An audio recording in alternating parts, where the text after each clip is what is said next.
I think that someone got some extra monster. You can watch my video from before. We put brand new doors in here. That's all dirt. This house is filthy. Who would have done this? It just doesn't make any sense. It's incredible.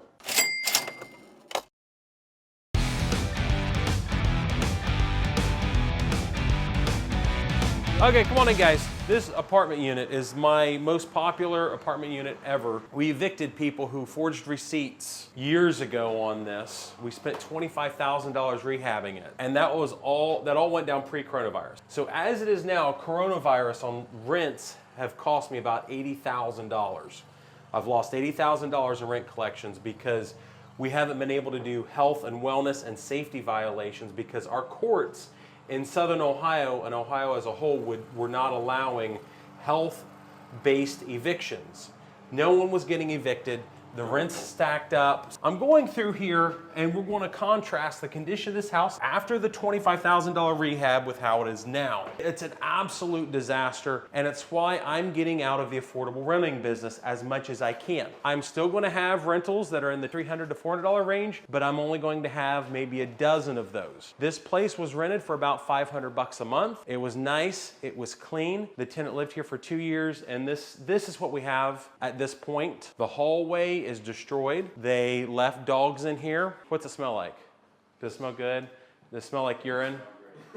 We tore the floors down to the subfloors. Everything was redone in here. I don't think I lost a lot of rent money on this, but once again, we couldn't go in, do a health and safety inspection, and then evict tenants. I'm stuck here picking up the pieces in these rentals, getting rid of people. I'm going to have to turn them over. We've already spent $2,500 hiring a crew to come in and take all the trash out of this unit and the unit below. So all floors in this building were brand new as of 2 years ago. We went in, we put mid to high level luxury vinyl tile. It looks like we're good to go on it. This door is brand new.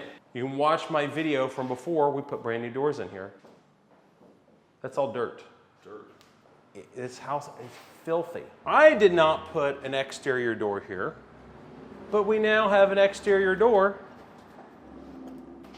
in the HVAC room. Who would have done this? It just doesn't make any sense. It's incredible. Brand new furnace, high efficiency, 96% upflow furnace. It looks to be okay, but look at the baseboard, the drywall, the plaster's been eaten by an animal. So I'm gonna have a lot of money in this rehab, and we're gonna be out of the game for the next couple months getting it rehabbed. We've already lost 1 month of rent on this, and I'll probably have another month lost of rent on this too. So I'm gonna go downstairs and we're gonna look at the even better unit.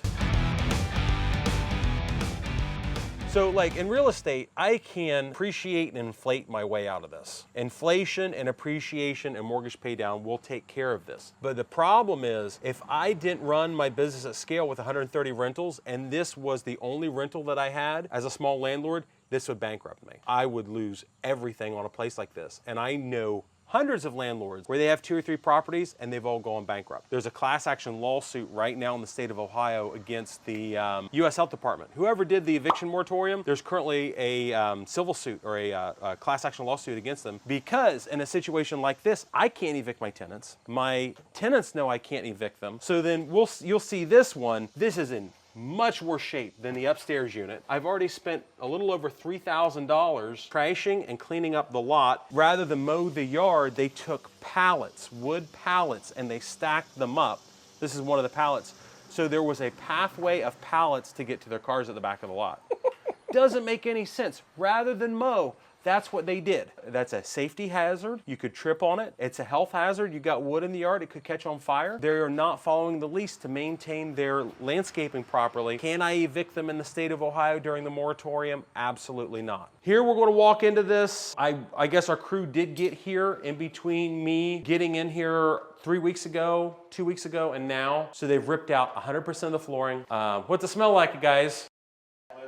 It smells like even stronger urine than upstairs, and that's after we've tore out all the flooring in this house. It's the reality of me having cheaper rentals. And unfortunately, like I was saying off camera, I've got to be able to have some leverage over a tenant to say, if you don't fix this thing, we don't resolve this, I'm going to evict you. I have lost that power for 2 years. My rent portfolio shows that I'm in a deficit on lost rents of $78,000. That's after the federal government, through a local association, has written me checks for about another $75,000 to $100,000 in lost rent. So the federal government came in with some money, but I'm still in a deficit of, if the federal government hadn't done that, I would have been in a deficit of 175K plus. But now I'm still in a deficit of 75K, but I'm giving up on trying to get money from the federal government, and we're just going through and evicting people. Thankfully, to my tenants' benefit, I did not have to evict them. They left of their own free will. Right now, I have 6 pending evictions in court. I haven't had any evictions for 2 years. I've never had more than 1 eviction in any given month. I've got 6 pending right now, and it's just costing me absolute astronomical amounts of money. Trailer park's doing great, but my affordable housing segment is just absolutely in tatters. We're looking through here. I think that someone got some extra monster, and they wanted to see how thick I don't know. Someone put their fist through the wall. Who knows? We're going to have to tear the flooring out. You know, the tenant did not make the floors in here wavy, but we had carpet in here. The carpet's just, you know, is in bad shape. It's ruined. We had most of this unit repainted. The paint sucks. We've had roaches in here. That's why I said that Justin shouldn't come in. I see guys scratching their legs. Maybe we've got fleas too. I don't know. There's animal feces in here. There's animal urine. This is after we've spent all this money. We had put in new flooring here and we had painted it. I don't know what did this. Someone came in and they ripped the paper off the drywall. This room was totally repainted. The floors are 2 years old. We put new floors in here before the tenant came in. Hopefully that's just brown paint, not feces, but who knows. So this is what it is. This is what it's like to have lower income properties, lower cost properties through coronavirus. And now, you know, I'll be out $15,000. And once again, we'll contrast the pre-move-in pictures with what it looks like now, and you guys make a decision. I get a lot of complaints on social media saying, well, if I had nicer houses, they wouldn't get trashed. Yet I've got many videos that, in my opinion, are very nice houses, and they all get trashed the same. So really, it's a tenant selection issue. That's my fault. Feeling bad for people. That's my fault. But now, since our management's getting better, these problems are becoming less and less. In my trailer park, like I said, I did a full walkthrough on every single trailer that I own, and every single trailer was infinitely better than what we're standing in. There wasn't anything that was anywhere close to this at the trailer park, as far as the management perspective. Can you fix it by like having someone or like one of your property managers? Yeah, so like in this situation, the person had a prior eviction. My normal requirement is no evictions within the past 10 years. You cannot apply I will not approve a renter if they've had an eviction in 10 years. These people I felt bad for. So I said, oh, you got an eviction 1 year ago, I'll rent this one to you. And I did, and I'm stupid. You guys have to go in.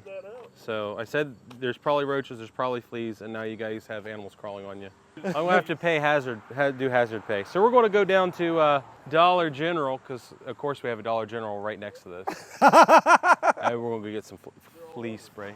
Yeah, told you not to go in. So today's vlog is sponsored by Dollar General, because why not? So we're down here to go get some bug spray, and we're just going to coat ourselves in it. Justin's not excited at the idea of having to hose himself down with deltamethrin or bimethrin. I live that stuff, so we're going to go here. Maybe we can get some lighter fluid. This would probably work. Burn it down. If I had really good insurance on the place, we would consider some other strategies here.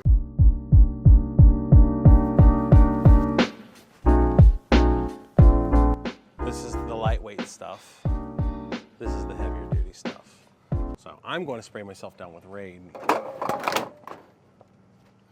Cole's a little more concerned. Fleas are totally preventable, and at least in this part of Ohio, fleas live in nature. Like, they're just in people's yards. So if you don't actively take care of your pets, most of the time your dogs and cats are going to get fleas. DEET and Raid work together. Raid will kill them quickly.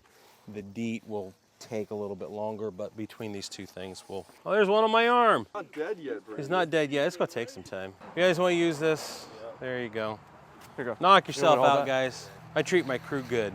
Only the finest pesticides. So this house was bought as a package with the other one. The same guy that owned it, I purchased this one off of him with a master lease for only $1,250. As the package deal, we bought it for $105 after it's all said and done, and we split it. So 35, 35, 35 on 3 separate properties. This one has been a super solid moneymaker. But the problem is my contractor, we kicked the contractor off of this job because he threw a party in it. Like he had all of his friends come out and party in the place. We found out about it and we were like, you can't do that. And they were like, we quit. He took all the materials from the job site. He took them back to Lowe's. It like took half my material back. And then the half that I made as a down payment for the labor he took it to. Justin's already done the landscaping on the outside. We've already got new mulch and stuff because the neighbors hate me. So he's going to go in here. They're ripping out the whole entire ceiling because it's sagging. They're going to rebrace it. This is the condition the contractor left it in. It's like, okay, they did an okay job seaming the carpet in general, but then they didn't even cut that out. Like, I think they were just going to leave the carpet in place and tack up baseboard to it. So we've already started on the outside of this one. I think we've got probably $7,500, $10,000 that we're going to spend going forward on this. I already got ripped off $5,000 on it between material and labor. Yeah, materials and labors got ripped off. And if you sold this, what would it be worth now? 100. We're in a really good, I mean, like as bad as some of this stuff is, we're in a really good school district. When I took this over on the master lease, it was rented for $350 per month. The last tenant that I had here, they loved it in the condition that it was in, and they were paying $750 a month. And the only reason they moved out of this one was because they got married, had a place already, so that no reason for two houses. They can find out more about master leases, how you can buy property with no money down or little money down and no credit at investmentjoy.com. And you can get coaching and training straight from me. So they've put 10 gig fiber on this street. Southern Ohio in front of my $1,200 trailer.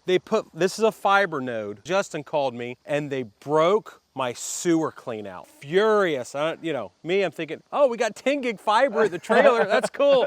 But here it is, sewer clean out. They broke it when they dug it up.